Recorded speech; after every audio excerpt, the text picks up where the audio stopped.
নির্বাচিত এমএলএদের সঙ্গে প্রশাসনের সমন্বয় একটা নতুন ব্যবস্থা চালু হয়েছে, যেখানে শাসকের আইন নয়, আইনের শাসন। নতুন একটা বিশ্বের সর্ববৃহৎ রাজনৈতিক দল, যে দল নেশন ফার্স্ট মন্ত্রে বিশ্বাসী, তারা জনতা জনার্দনের আশীর্বাদ নিয়ে ক্ষমতা পেয়েছে। নতুন ব্যক্তিরা এমএলএ হয়েছেন, মন্ত্রী হয়েছেন, মুখ্যমন্ত্রী হয়েছেন। আমাদের ভিশন কি, আমরা কি চাইছি, কেমনভাবে রাজ্য চালাতে চাইছি, আমাদের সংকল্পপত্র কি, এটা প্রথমেই অ্যাডমিনিস্ট্রেশনের সর্বস্তরে পৌঁছে যাওয়া দরকার। সেই উদ্দেশ্য নিয়েই আমরা কিন্তু এই পরিক্রমাগুলো করছি। আপনারা এর আগে মিটিংগুলোতে দেখেছেন কত কোটি কোটি টাকা খরচ করা হয়েছে।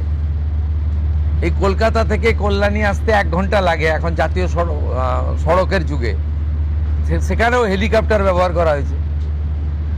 এখানে কত রকমের খাবারের ব্যবস্থা, নিশ্চয়ই সারাদিন আছে, দুপুরবেলা একটু খাবার দিতে হবে। এখানে কত গাড়ির মেলা, এখানে অফিসাররা গাড়ি শেয়ার করে এসেছেন। রাস্তা বন্ধ, 3 দিন ধরে দক্ষযজ্ঞ, 3 কোটি 4 কোটি টাকা করে এর আগে খরচ হয়েছে। আমরা এইগুলো আপনারা দেখছেন যে সাইলেন্টলি চুপচাপ, যেটুকু ন্যূনতম না করলে নয়, সেই ব্যবস্থার মধ্য দিয়ে এই সরকার জনগণের কল্যাণ করতে চায়, নিজেদের বৈভব ক্ষমতা দেখাতে চায় না। সেই জন্যই আমরা করছি। মিটিং খুব ফ্রুটফুল হচ্ছে। আমরা এত ডাক পাইনি 5 বছর। আমি প্রথম দিন থেকেই বলেছিলাম প্রশাসনিক মিটিংয়ে আমরা সব এমএলএদের ডাকবো, আর বিশেষ বিশেষ এমপিদের ডাকবো। আজকে বিশেষ বিশেষ এমপিদের মধ্যে বারাসাতের এমপিকে আমরা বিশেষ বিশেষভাবে ডেকেছিলাম, এসছেন উনি। আমাদের দলের এমপিদের আমরা ডাকছি সব জায়গায়, কারণ আমাদের এমপিদেরকে বিডিওরা পর্যন্ত, ওসিরা পর্যন্ত তাদের ফোন ধরতেন না। এই সিস্টেম তো ঠিক না। আমরা এখানে বলেছি আইপিএস আইএসরা জানেন একটা পাবলিক রিপ্রেজেন্টেটিভকে কিভাবে রেসপেক্ট দিতে হয়। মহারাষ্ট্র সরকার করেছে যে কোনো নির্বাচিত প্রতিনিধিকে যদি অনার না দেন, কীভাবে অনার দেবেন সেটাও স্টেট ক্যাডার এবং ন্যাশনাল ক্যাডারে বলা আছে। এগুলো আমরা এখানে করেছি, বলেছি। এবং আজকে এখানে বসিরহাটের অনেক অপোজিশনের এমএলএরাও যুক্ত হয়েছিলেন, তাদের মধ্যে একজনকে বলার সুযোগও আমরা দিয়েছি। আমরা চাই যে কেন্দ্র রাজ্য ডবল ইঞ্জিনের সুফল মানুষ পাক, এবং কেবলমাত্র নির্বাচনের সময়ই রাজনৈতিক কচকচানি হোক। সারা বছর আমরা কনস্ট্রাকটিভ আইডিয়া নিয়ে কাজ করি। আপনাদের মাধ্যমে মাননীয় প্রধানমন্ত্রীর 12 বছর সম্পূর্ণ হয়েছে। ভারত সরকার 5ই জুন বিশ্ব পরিবেশ দিবস থেকে 21শে জুন বিশ্ব যোগা দিবস ন্যাশনাল প্রোগ্রাম ডিক্লেয়ার করেছেন। পশ্চিমবঙ্গ সরকার এই ন্যাশনাল প্রোগ্রামে পার্টিসিপেট করছে, আমরা ঘোষণা করেছি। 5ই জুন রাজ্যের সমস্ত ব্লকে এবং পুরসভাতে ইনক্লুডিং কর্পোরেশনে মায়ের নামে একটি গাছ লাগানোর কর্মসূচি হবে। প্রত্যেক বিধায়কদেরকে অরণ্য দপ্তর, পরিবেশ দপ্তর, দুটো দপ্তর নোডাল থাকবে। তারা ফলের গাছ দেবেন এলাকায় বিতরণ করার জন্য, এলাকায় লাগানোর জন্য। 12 থেকে 20 জুনের মধ্যে 3 দিন জনকল্যাণ শিবির করতে বলা হয়েছে ভারত সরকারের পক্ষ থেকে। আমরা 3টে ডেট বেছে নিয়েছি, ওয়ার্কিং ডেট 15, 16, 17। আমরা সিএসের মাধ্যমে প্রশাসনকে বলেছি স্কুলে যেন না হয়, যাতে ক্লাস হ্যাম্পার না হয়। বিডিওরা এবং পুরসভার ক্ষেত্রে সিওরা, আর কর্পোরেশনের ক্ষেত্রে কমিশনাররা দায়িত্বপ্রাপ্ত হবেন। বিধায়করা এবং যে এমপিরা সেখানে চিফ গেস্ট হবেন, ইনোগোরেটর হবেন। সব জায়গায় জনকল্যাণ শিবির হবে। সেখানে ভারত সরকার এবং রাজ্য সরকারের চালু থাকা এবং আগামী দিনে আসতে চলা সমস্ত স্কিম আমরা তার বেনিফিট মানুষকে দেব এবং সচেতন করব। 15, 16, 17 জুন। 21শে জুন বিশ্ব যোগা দিবস আয়ুষ ডিপার্টমেন্ট, যা পশ্চিমবঙ্গ সরকারের হেলথ ডিপার্টমেন্টের অন্তর্গত, এবং স্পোর্টস ডিপার্টমেন্ট মিলে করবে। পুলিশ থেকে, স্কুল থেকে, এনসিসি থেকে, নানা এনজিও অর্গানাইজেশন উৎসবের মতো পৃথিবীর 200টা দেশ ভারতের যোগা দিবসকে গ্রহণ করেছে। আমরা বিচ্ছিন্ন ছিলাম, আমরা এবারে যুক্ত হলাম। উৎসবের মতো হবে। আয়ুষ ডিপার্টমেন্টের প্রোটোকল মেলে যেখানে যেখানে পাবলিক যোগা হবে তার আগে 2 দিন রিহার্সাল বা তাদের যা প্রোটোকল আছে প্রোটোকল ভেঙে হঠাৎ করে যোগা পালন করতে কেউ যাবেন না, ছবি তোলার জন্য যাবেন না, সেই প্রোটোকল মেনে তারা করবেন। আজকে একটা নীতিগত সিদ্ধান্ত নিয়েছি, ক্যাবিনেটে এটা অনুমোদনের জন্য আমি রাখবো। আয়ুষ দপ্তরকে আমরা হেলথ থেকে আলাদা করছি, আমরা আয়ুষ মিনিস্ট্রি আলাদা করব এবং আয়ুষের ক্ষেত্রে আমরা একজন ভালো কম্পিটেন্ট অফিসারকে দায়িত্ব দেব করে আয়ুষের যে অপরচুনিটি রয়েছে গোটা দেশে সেই অপরচুনিটিকে আমরা কাজে লাগাবো। আজকের সমন্বয় মিটিংয়ে প্রথম হচ্ছে কোঅর্ডিনেশনের কথা বলা হয়েছে, দ্বিতীয় বলা হয়েছে হেলথ সেক্টরকে প্রায়োরিটি দিতে, তৃতীয় বলা হয়েছে প্রি মনসুনের কাজকে প্রায়োরিটি দিতে, 4 বলা হয়েছে স্বাস্থ্যসাথীকে আয়ুষ্মান ভারতে কনভার্ট করা এবং লক্ষ্মীর ভাণ্ডারকে অন্নপূর্ণা যোজনায় কনভার্ট করার কাজ শুরু করা। আগামীকাল বিকেলে নবান্ন থেকে আমি এবং সংশ্লিষ্ট দপ্তরের মাননীয় মন্ত্রী, সিএস, এফএস এবং অন্য আধিকারিকদের উপস্থিতিতে অগ্নিমিত্রা পাল এবং আমি একটি ফর্ম পাবলিশ করব, যেই ফর্ম অন্নপূর্ণা যোজনায় ফিল আপ করতে হবে এবং আমরা কালকেই বিস্তারিত বলবো। কারণ এনরোলমেন্ট যখন যত তাড়াতাড়ি করবেন তত বেনিফিট আমরা দিতে পারবো। আমাদের অন্নপূর্ণা যোজনার প্রক্রিয়াটা শুরু হয়ে যাবে কাল থেকে। যেমন যেমন ফর্ম ফিল আপ হবে তেমন তেমন 3000 টাকা ট্রান্সফারও শুরু হয়ে যাবে। আর যতক্ষণ না 3000 টাকা ট্রান্সফার হচ্ছে, স্বাস্থ্যসাথী যেমন কন্টিনিউ রাখা হয়েছে আয়ুষ্মান ভারত কনভার্ট না হওয়া পর্যন্ত, এখানে আপনার লক্ষ্মী ভাণ্ডারকেও কন্টিনিউ করা হবে। বিস্তারিত কালকে আপনারা জানতে পারবেন, ফর্মের কপিও আপনারা কালকে পাবেন। অফলাইন অনলাইন অবশ্যই থাকবে, শুধু পাবলিকের উপরও ছেড়ে দেওয়া হবে না, বিধায়করা নিজ উদ্যোগে ফর্ম ফিল আপ করাবেন এবং সরকারও বিডিওদের নেতৃত্বে প্রত্যেক বাড়িতে বাড়িতে ফর্ম ফিল আপের জন্য সহযোগিতা করার জন্য লোক পাবেন। এবং মাথায় রাখতে হবে ভারতীয়রাই কেবলমাত্র এই সুযোগ পাবেন, অভারতীয়রাই সুযোগ পাবেন না। ভারতবর্ষের সরকারের টাকা বাংলাদেশ থেকে আসা অবৈধ অনুপ্রবেশকারীদের দেওয়ার জন্য নয়, এটা খুব ক্রিস্টাল ক্লিয়ার।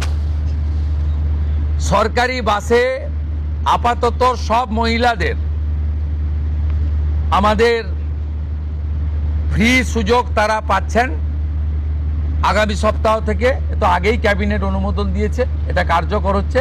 কিন্তু আমরা এখনই সবাইকে সব মহিলা বললে সুযোগ দিলে পরবর্তীকালে কিন্তু কার্ড করব। আমরা দেখেছি ডোমকলে বিগত সরকারের সময় পুরুষরা লক্ষ্মীর ভাণ্ডার পেয়েছেন। কেউ যদি মুখ মাথা চাপিয়ে রেখে শিলিগুড়ি থেকে এনবিএসটিসির ভলভো বাসে উঠলেন দীঘা আসবেন বলে,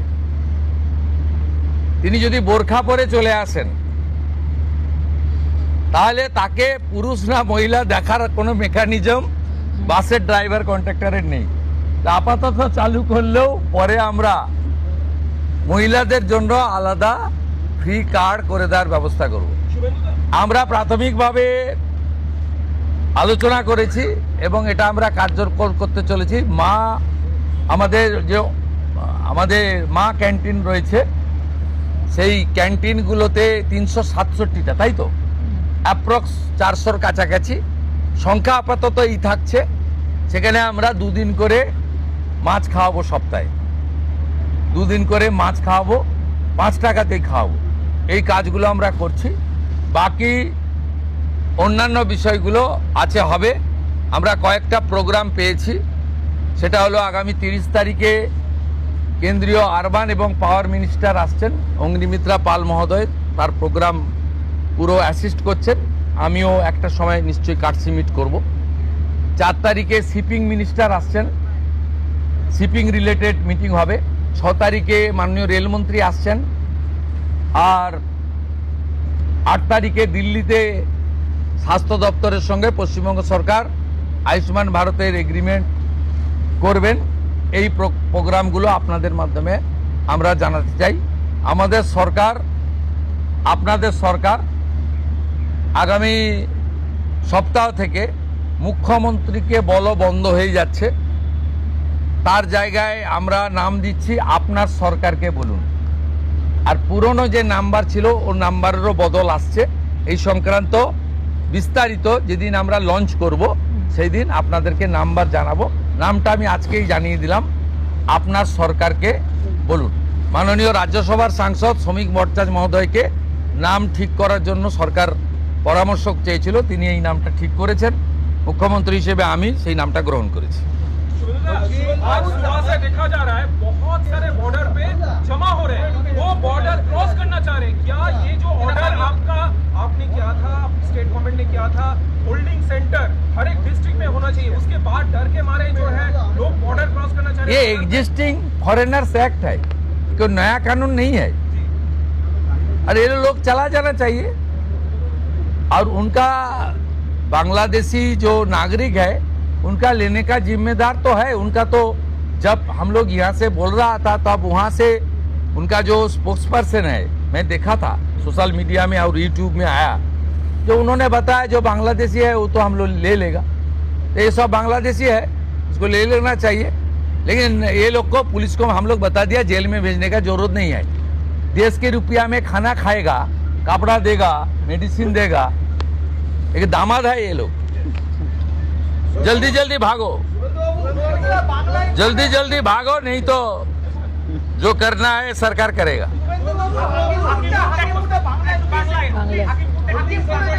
না না, আমি হাকিমপুর সম্পর্কে জানি না, আমি মিডিয়াতে দেখছিলাম। কিন্তু এটা নতুন কিছু নয়, প্রেজেন্ট অ্যাক্টই রয়েছে। এবং আমরা বলে দিয়েছি যে বাংলাদেশের অবৈধ অনুপ্রবেশকারী তাদেরকে কোর্টে পাঠানোর কোনো দরকার নেই, আইনে নেই। সরাসরি পুলিশ নেবে এবং বিএসএফ এর হাতে হ্যান্ডওভার করবে। বিএসএফ এর যা ভারত সরকার বাংলাদেশ সরকারের সঙ্গে আছে এগ্রিমেন্ট, তাতে বাংলাদেশি প্রুফ করে হ্যান্ডওভার করে দেবে। আমাদের জেলে 3 মাস 6 মাস 2 বছর রেখে আপনার চাল, আপনার ডাল, আপনার তেল, আপনার মাছ, আপনার ডিম, আপনার কাপড়, আপনার মেডিসিন ওদেরকে দেব কেন? এটা তো ভারতীয়দেরই ক্ষতি হচ্ছে, আমাদের রাজ্যেরই ক্ষতি হচ্ছে। সেই জন্য আইনটা এতদিন ছিল ভোট ব্যাংকের স্বার্থে কেউ বা কারা ব্যবহার করেনি। আমরা ভোট ব্যাংকের বাইরে গিয়ে দেশের স্বার্থে, রাজ্যের স্বার্থে এই আইন কার্যকর করছি। আবেদন করেছেন যে যারা এতদিন অভিযুক্ত রয়েছেন তাদেরকে গ্রেফতার করার জন্য এসপির কাছে, পুনরায় কি তদন্ত শুরু করবেন? আমি আবেদন পাইনি। এসপির কাছে উনি আবেদন করেছেন। এসপি নিশ্চয়ই ডিজিকে পাঠাবেন, ডিজি আমার সঙ্গে পরামর্শ করবেন। আমি হোম মিনিস্টার হিসেবে নিশ্চয়ই, আমার তো আইনের শাসন প্রতিষ্ঠা করার জন্যই আমাকে আপনারা মুখ্যমন্ত্রী করেছেন। তা আইনের শাসনে তামান্নাও আইনের শাসন পাবেন। আমরা তো বলেছি শাসকের আইন চলবে না, আইনের শাসন চলবে। বিরোধী দলের আমরা তো বলেছি স্কুল, কলেজ, মন্দিরের 1 কিলোমিটারের মধ্যে মদের দোকান লাইসেন্স দেওয়া যাবে না। এ সরকার অন্যভাবে চলবে, চিন্তার কোনো কারণ নেই। আমার সঙ্গে ভারত সরকারের মন্ত্রী জিতেন্দ্র সিং এর একটা মিটিং আছে 3:30টার সময়। এখন 2:30 বাজতে যায়, 1 ঘন্টা লাগবে যেতে। প্লিজ, বিশেষ সাংসদ বিরোধীদের তাদেরকে আপনি